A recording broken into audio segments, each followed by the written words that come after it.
for me, the values, the culture were kind of non-negotiables. And it's like, we got to keep to these truths, and everything else can be flexible in the pursuit of growth. But I think, maybe others could come in with, because there is that view of startups that startup equals growth, right? And so that can really be the fundamental thing for a lot of people.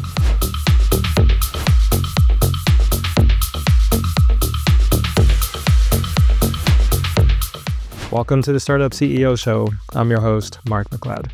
In this episode, I sit down with Joel Gascoigne, founder and CEO of Buffer. Buffer's a unique company, and Joel is a unique founder and CEO.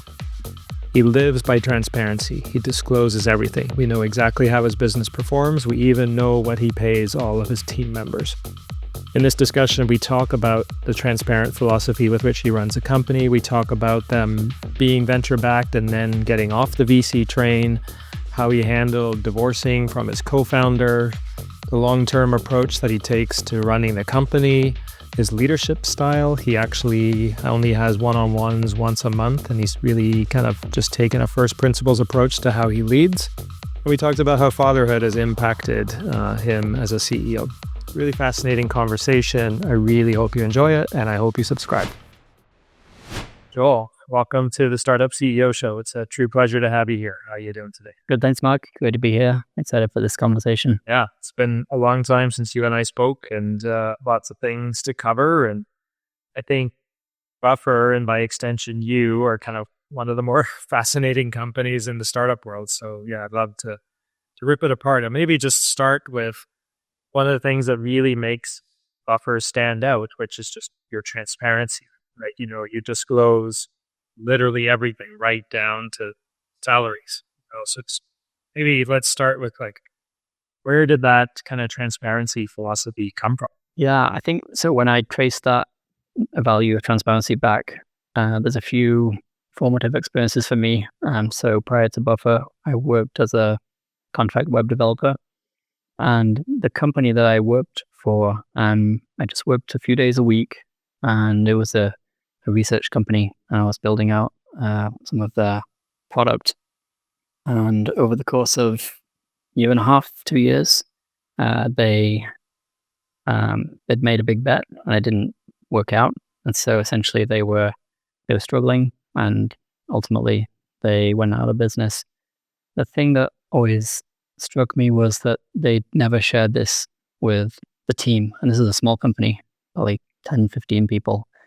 And so I just kind of came out of that feeling like, first of all, I was somewhat fortunate because as a contractor, I did get paid a couple of times and I just stopped doing work. But there were others that were salaried and hung on a lot longer and had families and things.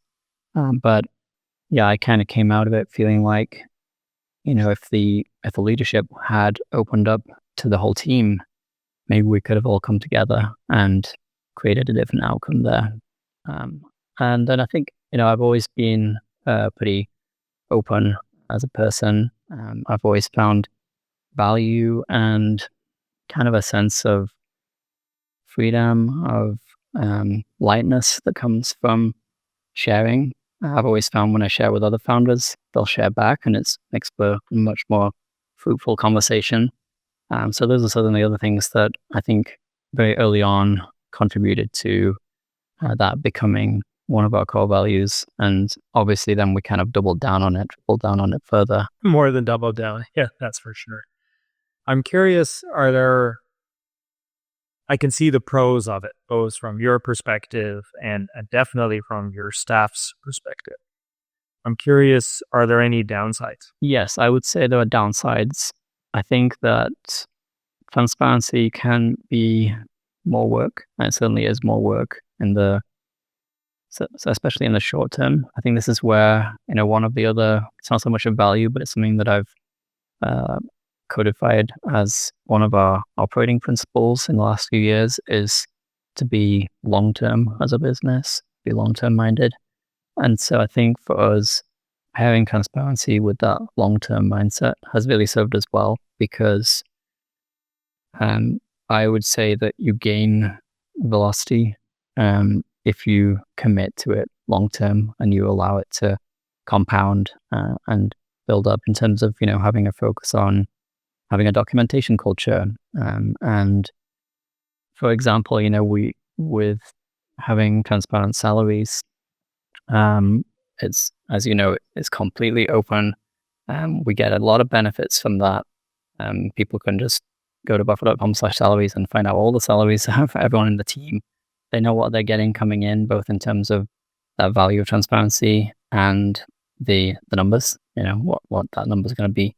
But then maybe the downside is that we don't do negotiation, because that would, really start to break down the whole system, right? So there are some cases, I think, where maybe we have a bit more, we'll take the time to share something with the team. Maybe that can slow us down a little bit.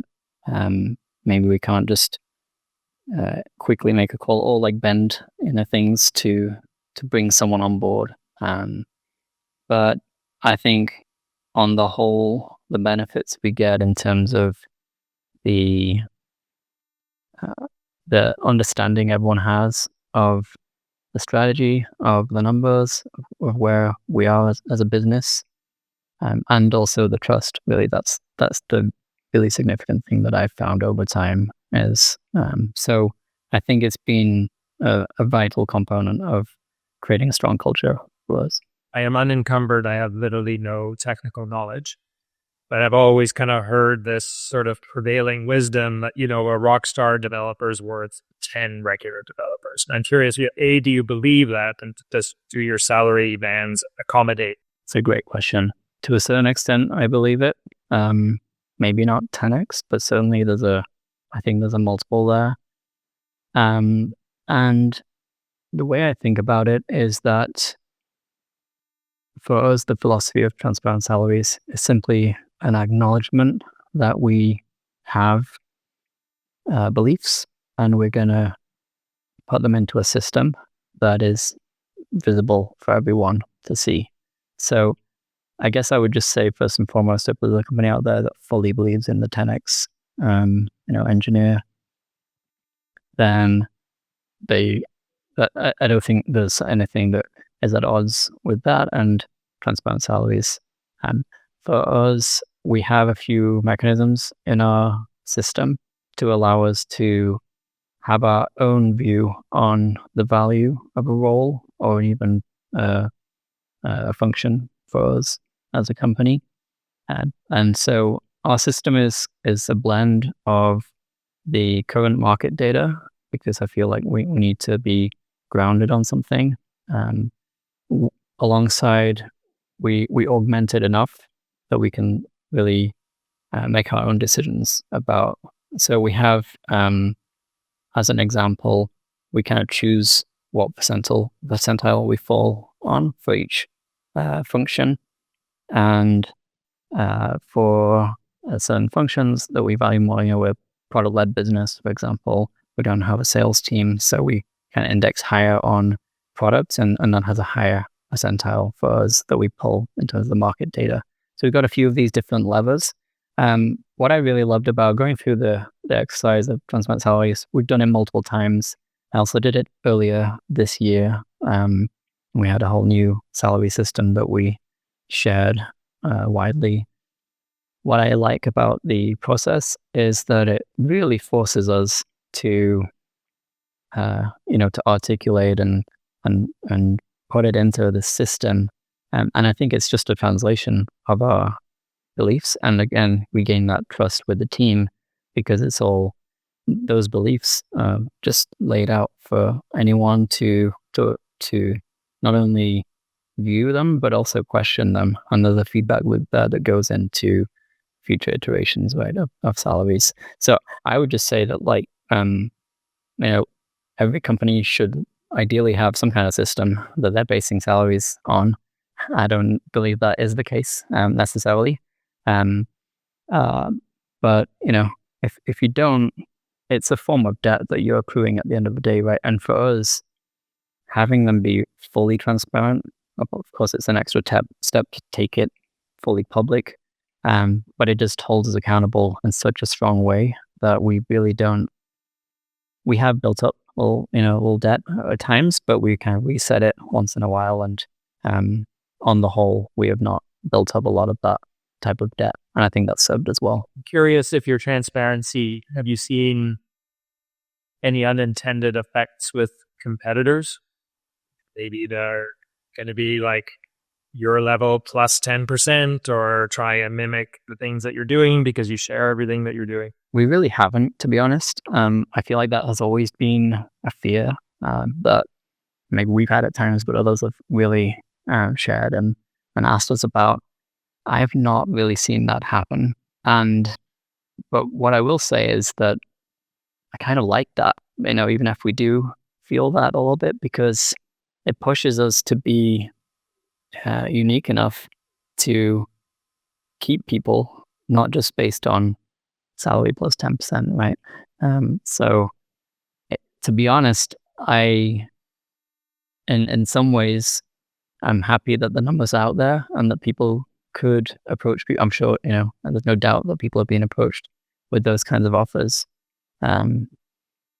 It's one of those things where, again, that long-term mindset, maybe that could hurt in the short term, but in the long term, we're probably better off if someone does want to jump somewhere else. I'm curious, do you attract people who, I guess, I don't know, like they've been scarred by the standard kind of venture-backed startup way and they are trying to, like, they're in recovery? Is that why they seek you out? We definitely get a few of those for sure. And it's kind of something that I'll look for and dig into in terms of someone's journey and background, because I feel like I just want that clarity from someone that this is the type of journey that they want to jump onto. Right. It's not just the rebound. You're not the rebound. Yeah, exactly. Before they go right back.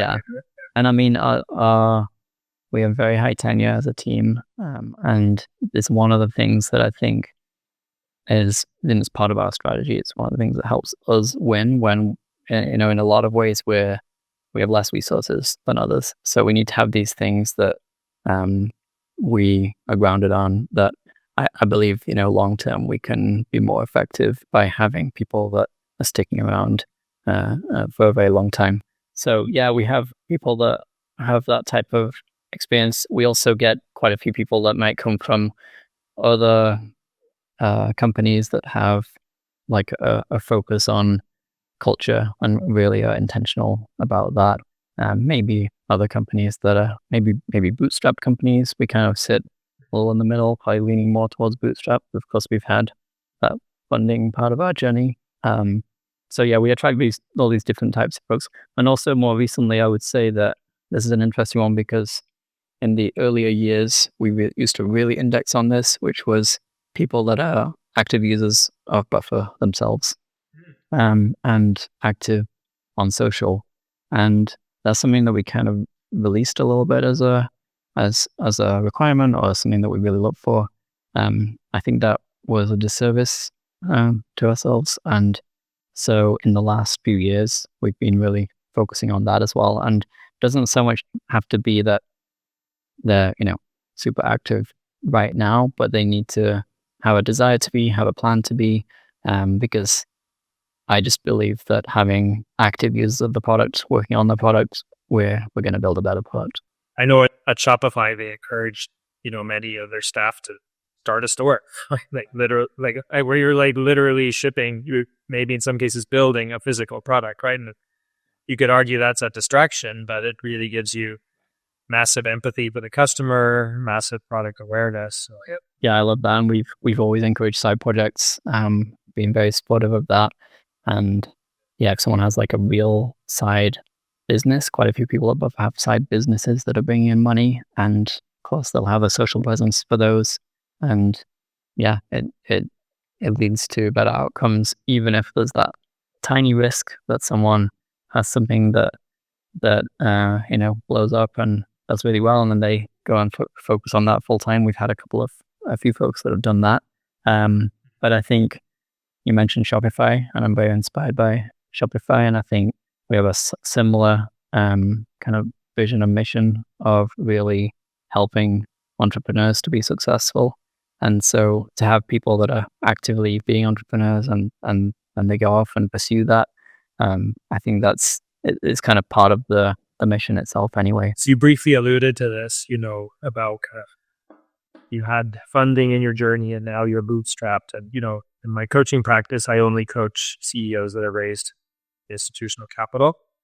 And the reason I do that is because once you do that, you begin what for the most part is a one-way journey to deliver an outcome.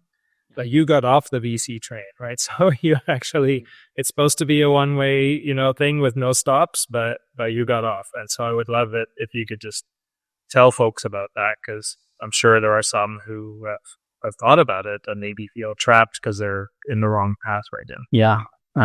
Great question. I mean, this could be a topic probably for a whole podcast episode. I'm very, very passionate about it. But yeah, a few things I would say, just to share a little bit about the Buffer journey. So we raised 4 million in total funding over our almost 14-year journey now. So a couple of weeks away from 14 years, and we raised $500,000 in 2011, and then another $3.5 million in 2014. The thing that's worth noting about our rounds were that generally we raised a fairly small amount for the valuation each time. So 2011 was $500K at a 5 million cap, and eventually we converted it at 5 million. And then in 2014 it was 3.5 million at a 60 million valuation. And so in a lot of ways, I would say that 2014 round, even though we had VCs who participated, wasn't really a traditional VC round of funding. I think we gave up around 6% of the business there, and no board seat as well. And so some of those decisions were very intentional by us, because especially by the 2011 round was a little bit more usual in terms of it being convertible debt, and we had a variety of angel investors. But I think it served as well that we had quite a lot of small checks for that round. We were still clearly forming our culture and our long-term direction as a business. By 2014, a lot of that had become more clear for us, and so we specifically went out and raised a round, tried to find investors that were interested in investing, and we were very transparent up front that we may not want to raise another round of funding after that one. And so that was very helpful, because what it meant was that and this was actually a suggestion by the VC, which I am grateful for in a lot of ways, even though there was some hardships that came later in the process of buying them out. They suggested that we put a term into the term sheet that would mean that they could be bought out later, essentially, and it laid out the cumulative dividend kind of interest rate of their investment for the path where we didn't raise more and we bought them out. Now, it was only something that they could trigger, not something that I could just kind of pay and buy them out. But it laid the foundation for eventually that transaction that we did carry out to buy them out. And so then fast forward, I think, that's 2014, and then we bought them out in mid 2018. So it wasn't too long after that. And then since then, one thing that's maybe worth just an interesting little fact is that actually since 2017, we've bought back over 20% of fully diluted shares. And at this point, we've spent more than double the amount we raised in funding doing buybacks. So in a lot of ways, I think we've kind of bought our way back to more of kind of a bootstrap place. And we haven't raised a round in pretty much a decade now. So, yeah. Well, I love that they were so accommodating. I mean, I'm sure, like you said, actually executing it is probably difficult, but even just putting in that concept, right? The whole business of venture is to find an outlier, and you'd much rather have a thing fail trying to become an outlier than play it safe. And so certainly from a venture investor's perspective, you were playing it safe. So I love that they were so accommodating. And I connect the dots between that and your transparency, right? You didn't pull the rug out from under them. After the fact, you kind of stated your reservations up front. And I seem to remember, I don't remember if it was the initial seed or the A, but you had some pretty shiny names, even in the angels of it. Maybe Dharmesh and kind of folks of that caliber. Like, did they? I mean, I know Dharmesh, he wouldn't do this, but like, do you have any pressure from them to kind of keep going and kind of quote unquote go for it, or not so much? Yeah, I had a lot of pressure to keep going, and also from my co-founder who moved on in early 2017. And so that was a challenging period of the journey, 2017, 2018, kind of making that, making that transition to be, I would consider it a continuation of the way we had been operating. But, for some it was a shift as well. I know in a lot of ways it was, even though it's a continuation in my mind, it's a further kind of doubling down and clarity of, okay, we're going to be independent long term. And obviously since then we have bought out quite a variety of different shareholders to make sure we can kind of keep going that path. So what I would say is that, for me, and I think this is true of a lot of founders and a lot of first time founders, especially, you go out, you start a business, and what I find interesting is that so many people go out and create a startup because they've had some kind of experience that has been negative, whatever it might be, and they want to go and create something themselves. And part of that, often they want to be their own boss, right? And really make those decisions. I think that people don't fully realize that when you take on funding, after a certain number of rounds, you're not the boss anymore, right? And it changes a lot of things. And I think that even though we had this non-traditional round of funding, it was from VCs, and so I just learned a lot in that time period, especially around 2016, 17, 18, around, you really got to go and look at the underlying model of VC funds themselves. And I think most found, maybe it's different now, maybe there's more information out there, but I still sense that a lot of people go and raise their funding. And, in the moment of raising the funding, it's all very positive. There's a celebration of, okay, we're going to do this. It's all going to work out. It's going to be great. But you've already put in place the terms, the change, the ownership change, whatever it might be, having people on the board.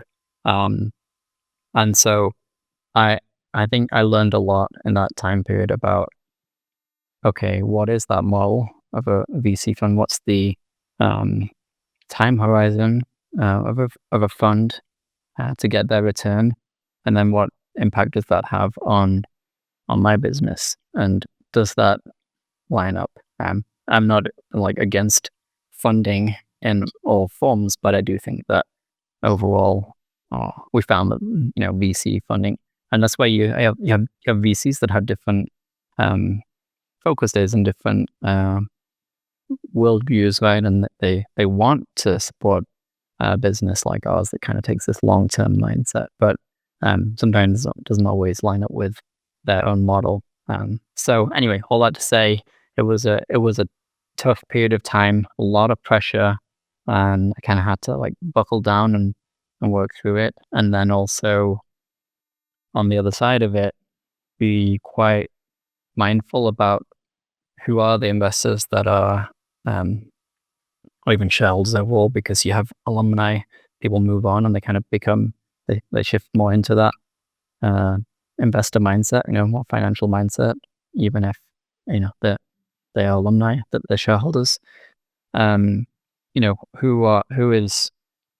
Who is on board for this very long-term journey and who might not be, and then can we start to build in a way to help them jump off the train and get a decent outcome without us needing to sell the whole thing, which is kind of unusual. So there's been this whole learning for me, which I think about as like having a real business, which is we need to think about the life cycle of shares, and options become shares, and now we've done liquidity programs for the team, and we bought out investors, and it's really taken me until a couple of years ago to get the clarity in my mind of how we can make this work, and now I think we're in a strong position. I've been part of a few SMB SaaS companies.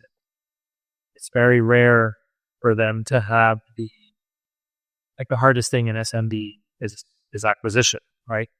Because you just have a very large, distributed, fragmented market.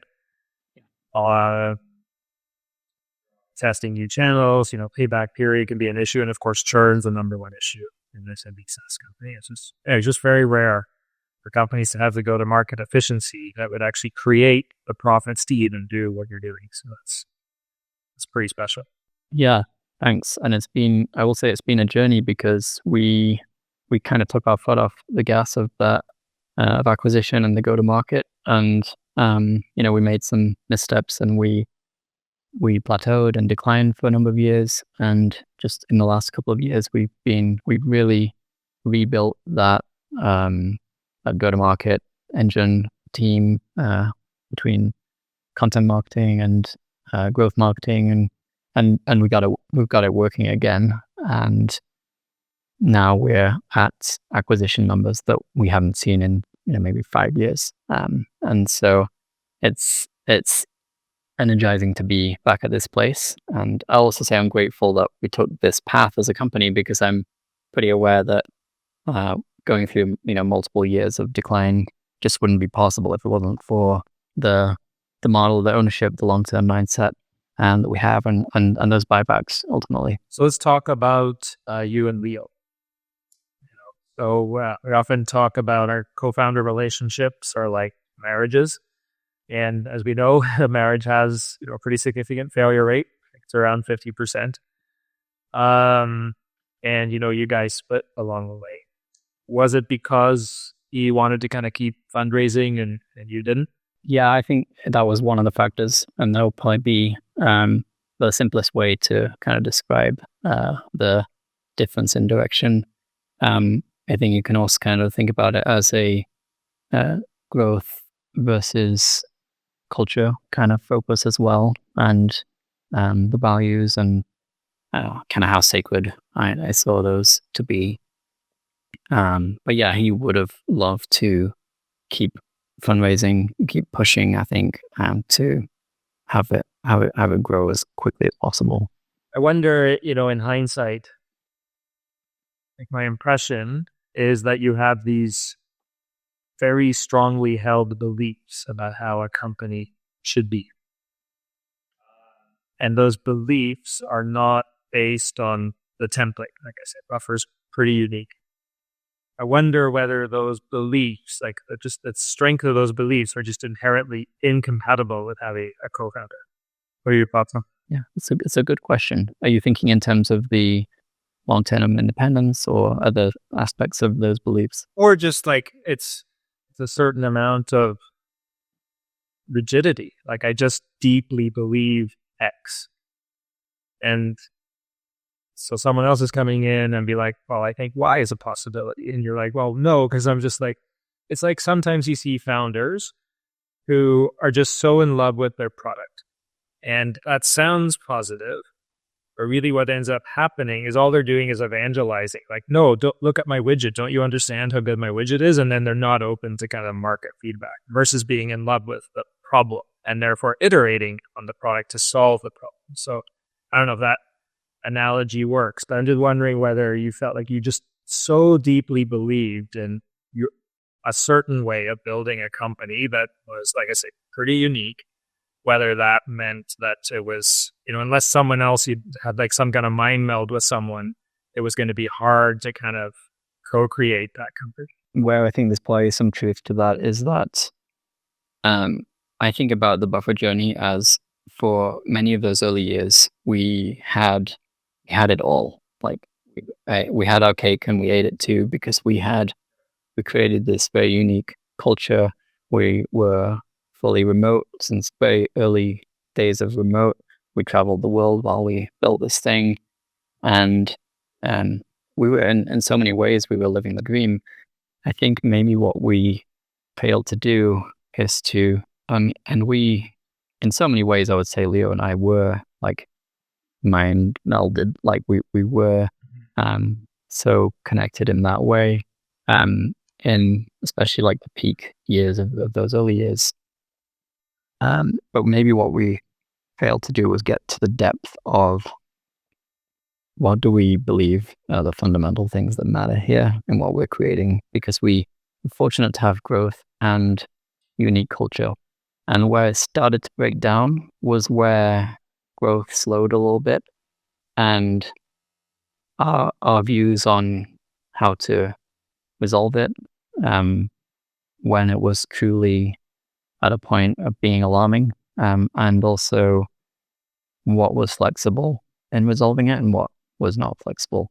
And for me, the values, the culture were kind of non-negotiables. And it's like, we've got to keep to these truths, and everything else can be flexible in the pursuit of growth.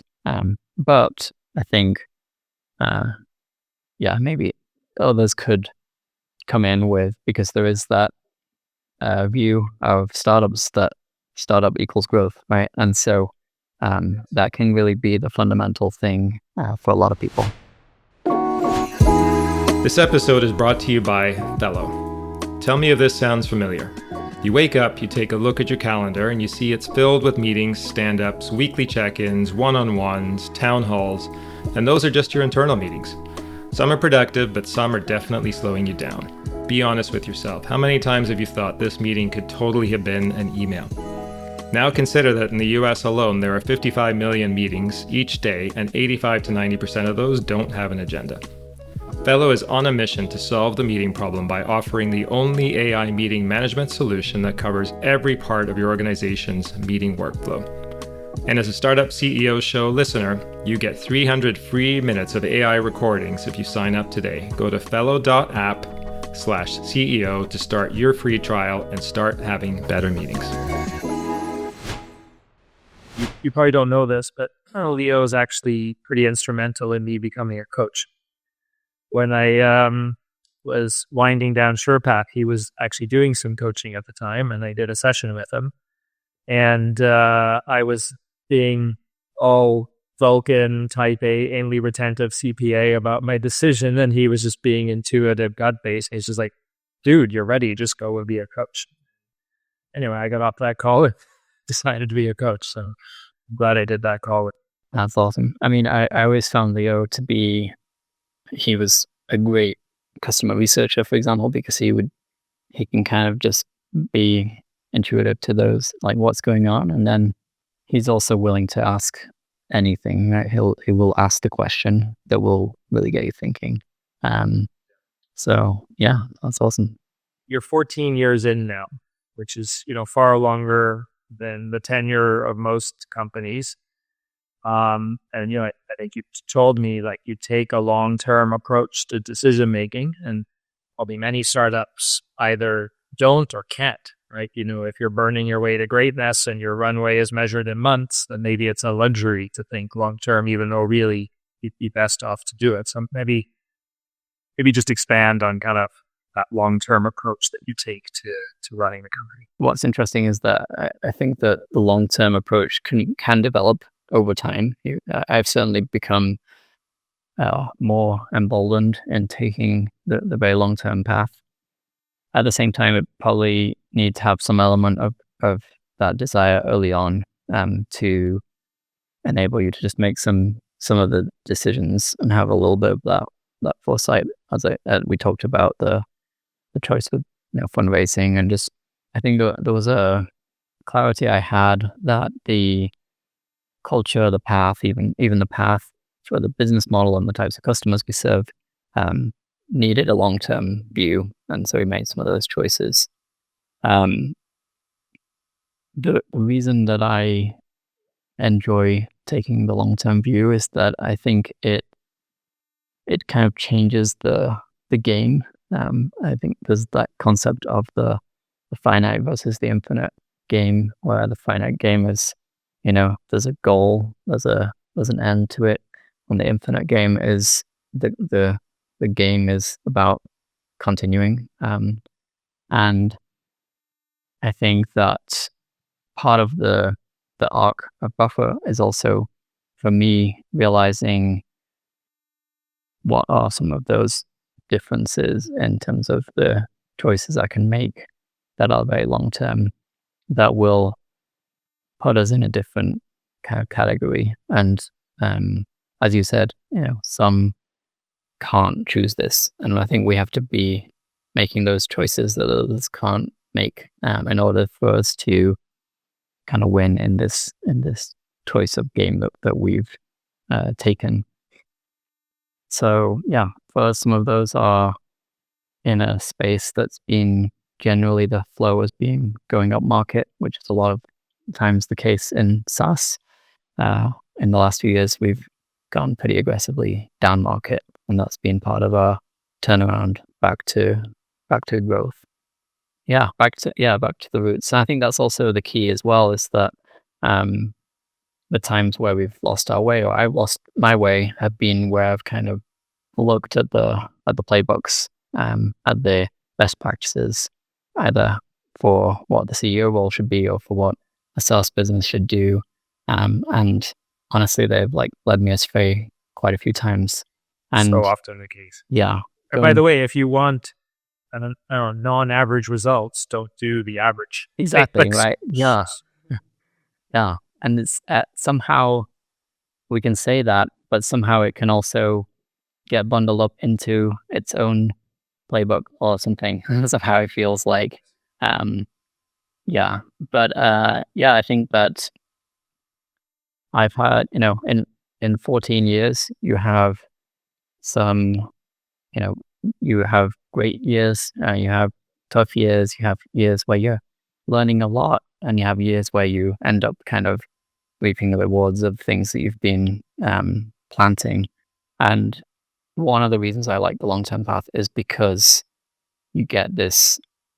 I have the privilege of being able to be declining for a few years and be able to stick with it, and also not turn the whole business upside down in pursuit of just how quickly can we get back to growth. And so I think because I took that long-term view, even as we were declining, and we came into our decline strongly profitable, so we didn't need to make any layoffs, and that's something I'm pretty proud of. We can kind of think in terms of a certain length of long-term approach. You're going to have different market cycles, right? And I enjoy being able to experience those and lead the company through them, and for us to stay true to our values and the customers that we're serving, and work through them and come out the other side. And I think it's really just also been the last few years that I felt a new level of clarity of, let's keep doubling down on the things that we are uniquely placed to do, that are really represent our DNA, but also only we can take, or only people on this kind of long-term path could make those choices, because that's how we're gonna kind of ingrain our uniqueness, and in terms of attracting customers and it being that much harder for others to replicate what we're doing. I'm curious how you manage your energy in those down cycles. Like if you think of, I don't know, like in nature, a pelican just sits there in the water with one leg just chilling the fuck out until the fish comes along and there's boom. It's not like thrashing all the time looking for the fish. So I'm wondering, like, did you just sort of accept this is the reality and you didn't waste too much energy, or did you find maybe you were thrashing, trying to create unnatural growth at a time when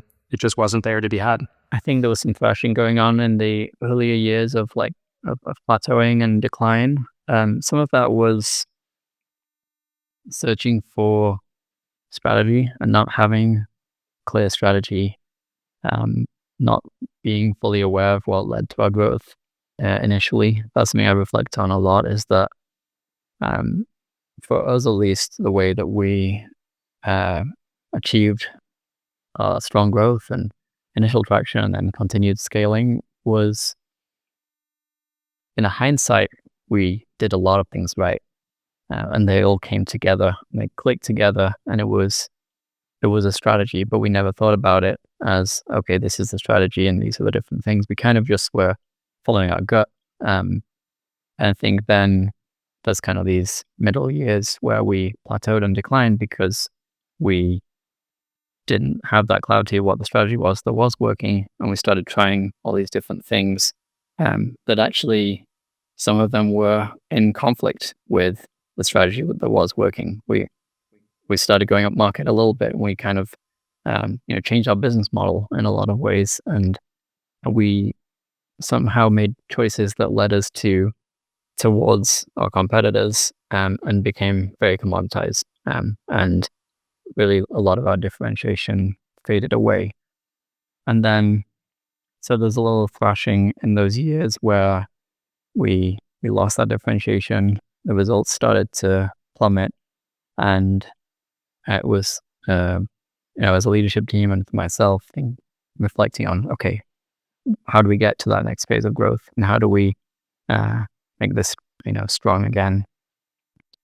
I think there came a point for me where I was able to step back enough.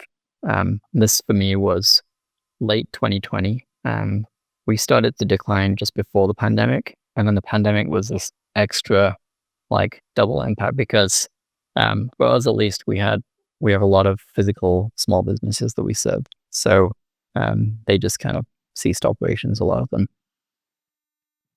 Once we got to second half of 2020, the extreme churn that we experienced kind of stabilized, and we were back to a place where it wasn't great, but it was at least more predictable. I could foresee, and we came in highly profitable. So I was able to step back and reflect on what are we actually doing here, and it was that was 10 years in at that point for me.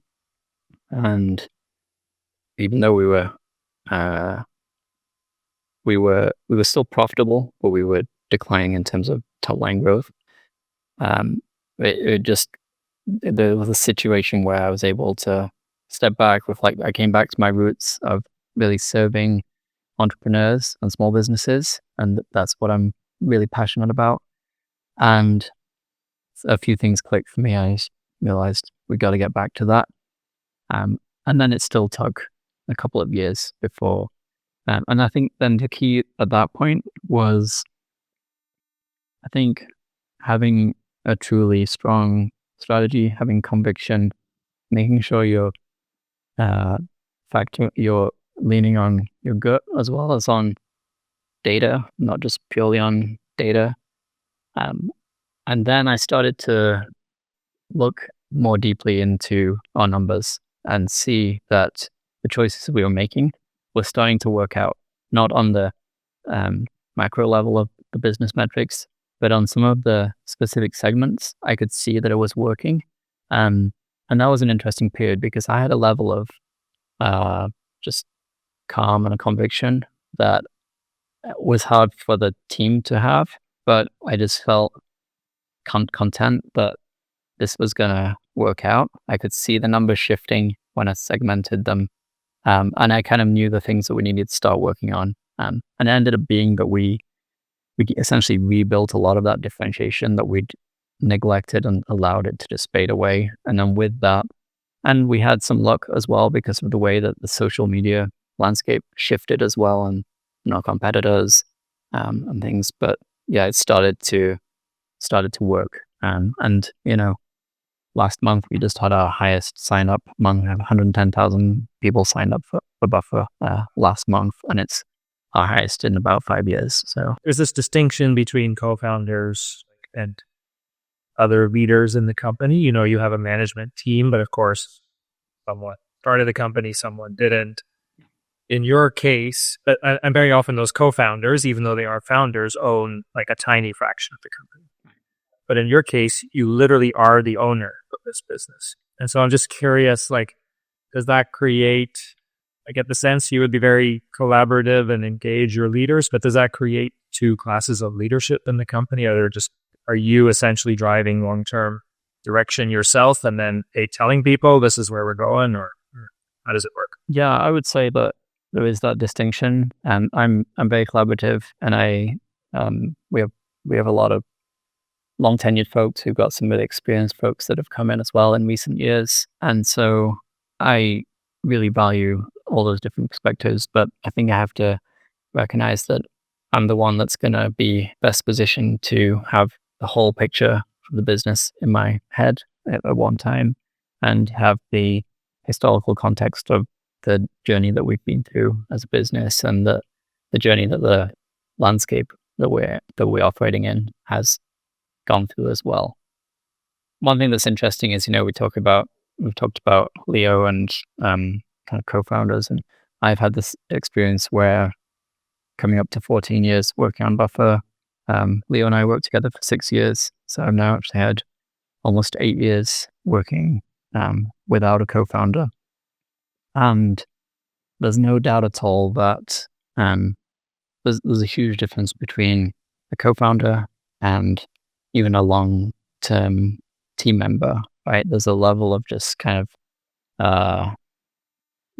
as you mentioned, kind of that telepathic kind of way of operating with a co-founder. And Leo and I lived together for a lot of times as well. And so something that a transition I went through, and I actually worked with an executive coach myself through this, and he has helped me tremendously, is it took me a couple of years to really realize the gaps that Leo had left and that I needed to somehow now fill. And these are not just like functional, gaps of skill set. These are also like leadership approach, or even just personality gaps and things that shape the culture early on. And so for me, one of the hardest things to change for myself was that I like, as a result of childhood experiences, trauma, whatever it might be, I have, unless I work at it, I have this kind of fear of conflict and a real desire to be liked. And I would say my experience with Leo that's not something that he has much of a challenge with. He has other challenges, but that's not one of them. And so I have this period of a few years after he moved on where I just was not a great CEO. I was not a great leader for my executive team, because I was not giving them the level of guidance and clear feedback that was needed. And that's part of, I think, where we kind of lost our way, because it was just there's all these boats and they're all going in different directions, right? Go wherever they feel like they should go. And so I've also gone through a journey, in the last 5-6 years of really kind of getting to a much better place with that fear of conflict and pushing through it and making tough decisions. And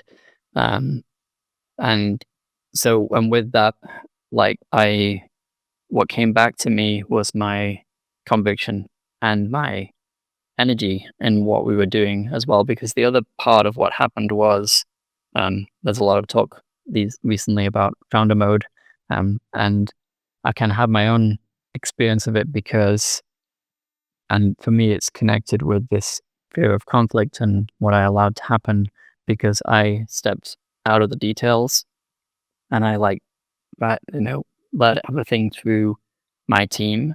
But what I've found as a leader is that I don't operate well when I try to just be at strategy level. I do not. The strategy I arrive at is not that strong if I don't have the detail level inputs into how that strategy should be shifting. And so part of that journey for me as well was to get back in the details myself and start working much more with everyone across the team in different ways, kind of like really flatten the organization in a way, but also just tap back into my own passions that I had even growing up of, coding. I just hadn't coded for so many years, and I started, just on the side and my side projects and things, tapping back into that. So anyway, that's a long way of saying that I think that there's a huge difference between a co-founder or an owner and others in the business. At the same time, I have a long tenured leadership team, and I'm thinking long term about. I think about succession in some forms, and I don't in other forms because I'm planning to do this for another couple of decades at least. But yeah, I think there's a difference, and I think that it's also okay, and actually is the role of the CEO, even more so a founder CEO, right, to be making the biggest, most strategically impactful decisions. We've touched on different aspects of your leadership style as we've just been kind of going in and out of different topics. My understanding is you actually have a pretty large number of direct reports. Maybe let's talk about that. Is that because of this decision to kind of get deeper into the business that you ended up with that, or just tell me about that? Yeah, so I currently have 12 direct reports, which is, I think, on the higher end of things. But I also know there's examples out there. I know there's people talk about Jensen Huang and NVIDIA and, Yes, and 50 direct the reports. So maybe it's on the low end of the scale in some ways, but it brings some challenges. It changes some things, and it's been a intentional but also kind of gradual change to reach this number. So the there've been opportunities where someone's moved on and I've taken on their direct reports, or I made a tough decision and I've chosen not to backfill that role. So there's a variety of different ways that it's kind of reached this point. But I also think as a business, I mentioned that we going through several years of decline, we didn't make any layoffs. I think within that journey, I realized that I think we could be a little smaller, but without wanting to, I chose not to reduce the team because the negative impact on morale, I believe, is so great. And I've gone through this experience previously. In 2016, we went through that. So I decided, okay, what we're going to do is basically keep the team the size it is, get back to growth, and just see how far we can grow without really growing the team, or at least growing our revenues much faster than we grow the team. So yeah, the result of that is that I have a lot of direct reports. But the other thing is that I had chosen that I wanted to get more into the details, and so each time it happened, it felt like, well, in a lot of ways, it's more beneficial for me to have a couple or a few different people from function report into me in different specializations than have one overall leader that reports to me. But then I'm just kind of getting that filtered view of things from that person. And so it really forces me into the details more.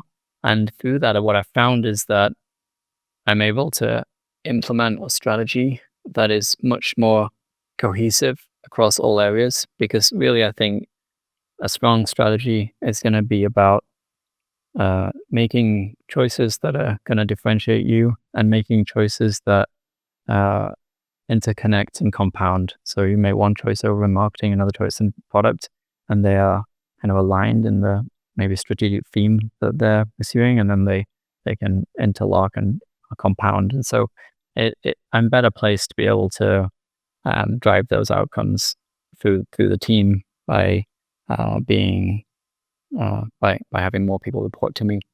And the other thing it's interesting that changes is I felt a big difference. So I went from 8 direct reports to 12 in one go. And it's almost like something just broke at that point. It was like I can no longer do weekly one-on-ones, or even bi-weekly is challenging. But I found that actually, I found that there can be a lot of downsides to these like regular one-on-ones, I because was going to ask if you did one-on-ones. I was trying to picture your calendar and just like your entire week is one-on-one. yeah, well, it kind of was for a little period of time, because when you add in the group meetings that you have on an ongoing basis between different teams as well, suddenly it just fills up. And I'm not someone that, some people thrive in meetings and that's how they think best. I'm the opposite. I think best when I like the input is useful sometimes, but then where I'll have my best kind of aha moments is where I'm alone. I'll often go for a walk and just reflect on things, and then I'll have kind of the breakthrough moment.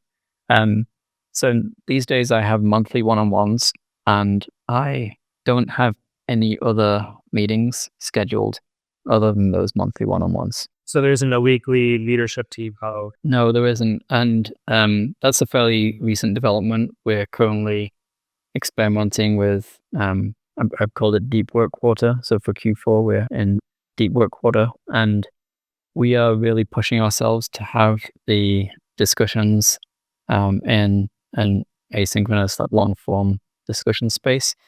One of the reasons that I've done this is because what I found is that for me as a leader, having all these one-on-ones, I found myself just bouncing between the one-on-ones, saying the same thing to 5 different people.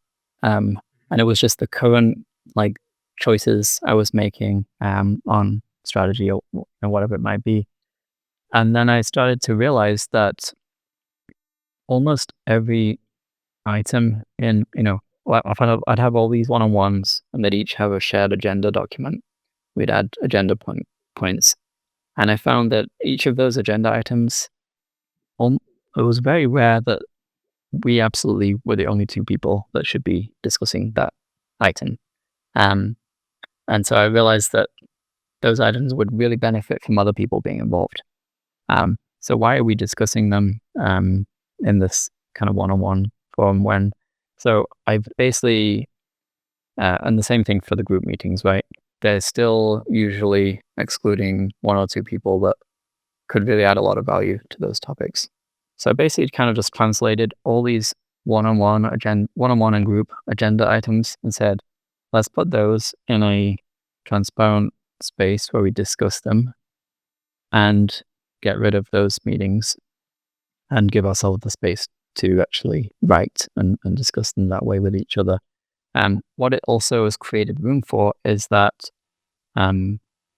we started having a lot more ad hoc meetings. And what's great is we'll have a meeting about a specific topic, a specific project, and where we kind of sense that like the discussion's getting a little challenging, or we're going in circles a little bit asynchronously, we'll say, let's jump on a quick meeting and unblock it. But those can be pretty short sometimes. It might be 15, 30 minutes. And they're kind of single topic focused versus I found when you have a group agenda with, you've got an hour to cover 5 topics, you're going to remain very shallow on all of them. Versus going really deep asynchronously and then having a meeting where you jump on and all you have that context already in your head and you're making much better decisions, I found. So this is something I had been thinking about for a while, but the number of direct reports also kind of was a forcing function to say, I got to change the way this works. So I'm really kind of pushing myself right now to see how can we work effectively with a much flatter organization and much more transparently. To be honest, it kind of brings us back to core value, because it felt like we had built up to be quite a meeting culture, which wasn't the case in the earlier years, and it kind of detracted from how easy it is to have all the information of what's going on with a specific project. This is fascinating. This also, by the way, I think could have been a podcast because we could really rip this apart, right? Like, so many companies have meeting cultures, and I equate that with going slow. And then absent mechanisms, like I had Aiden, the CEO of Fellow, on the podcast a while ago, and Fellow is really allows you to kind of run better meetings. And one of the features of it is basically every meeting could be a podcast. So the people in it who are not in, either someone who missed it can watch it, or in your case, because of transparency, you could probably just have like an archive of like, well, here's all our meetings. You're free to kind of go after them. Is that one of your? Is that also one of your reasons why you're maybe hesitant on meetings? Is just so that if it in a shared space, it's transparent to everyone. Yeah, and I would say there's a big difference between transparency and genuinely inviting collaboration across the whole team. So almost all the discussions are happening in public channels. We use a tool called Campsite, which is great for asynchronous discussion. Yeah. And interestingly, Campsite, what I love is we've started doing most of our video calls through Campsite as well instead of Zoom. And if you record the call, they automatically create a summary, an AI summary and transcript. And so what we're able to do is kind of have these asynchronous discussions going on, have a meeting, but then reference it from that discussion and then have the discussion continue asynchronously as well.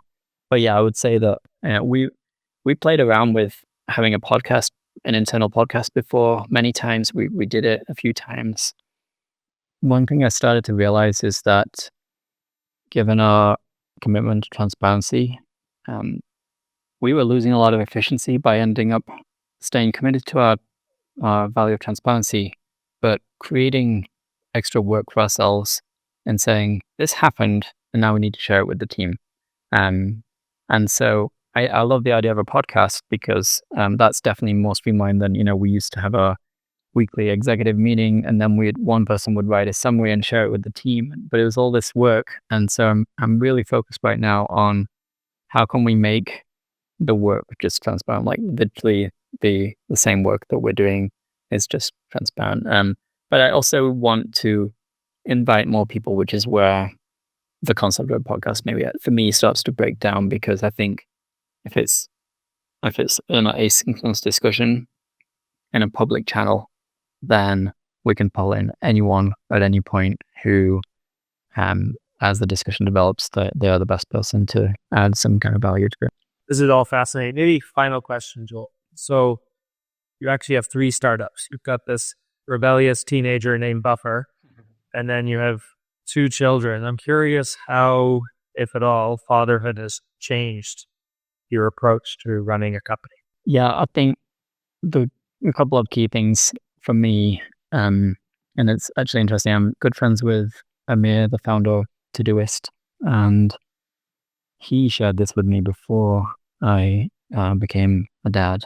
He said that he just like the concept of like purpose really shifted, and I still feel very strong sense of purpose with Buffer, but I have this immense sense of purpose now being a father to 2 kids, and it really does lighten things and it grounds you, I feel like. And so I think that interestingly the way that has manifested for me is that I found, and actually each time I've taken family leave and come back, this has happened where the level of ambition I have has just increased. And it kind of feels like, well, now I may as well really, go for it. And it probably coincides a little bit with like the journey and maybe the buying back some of the ownership and the independence we have. But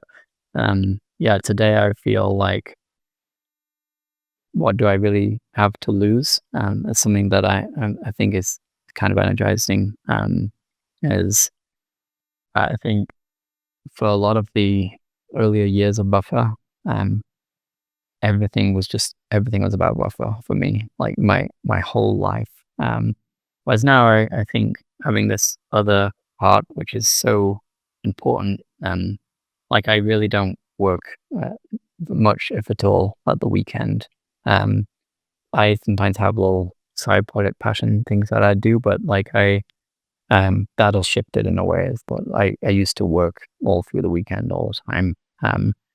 And so I think there's a level of balance, but there's also this scarcity that comes in as well, in a very healthy way.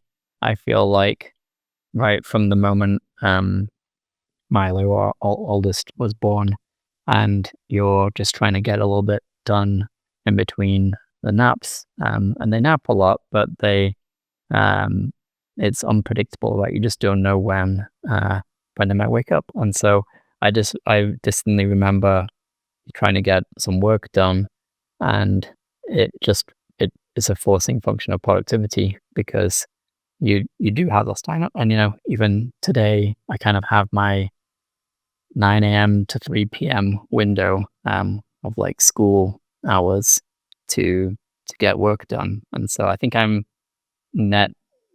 been a net huge benefit to Buffer, I would say, because I'm more ambitious, I'm more productive in the time I have, and I'm kind of maybe more grounded and balanced overall. And I think just having this a massive amount of joy that it brings, and seeing them take their first steps and first words, and then you start communicating, and you just feel like, wow, I've got a little human running around this house, on playing Legos. But it was so many things that are just, yeah, really joyful. Well, Joel, thank you so much. This has been a really fascinating conversation for me. I really enjoyed it. Thank you for sharing your journey with everyone. Not just this conversation, but all the time. It's a fascinating company. There's a lot for us to learn from. So I really, really appreciate it. Yeah, thanks so much, Mark. And you've supported us along the way as well, and I really appreciate that. And yeah, thanks for the great questions here for me to share with others. Hey, thanks for listening to the Startup CEO Show. If you'd like to connect with me, be sure to visit my website at markmacleod.me, or follow me on LinkedIn at @themarkmacleod, or Twitter at @markmacleod_. And if you want to tune in again next week, be sure to subscribe on YouTube, Spotify, Apple, or wherever you get your podcasts. We'll see you next time.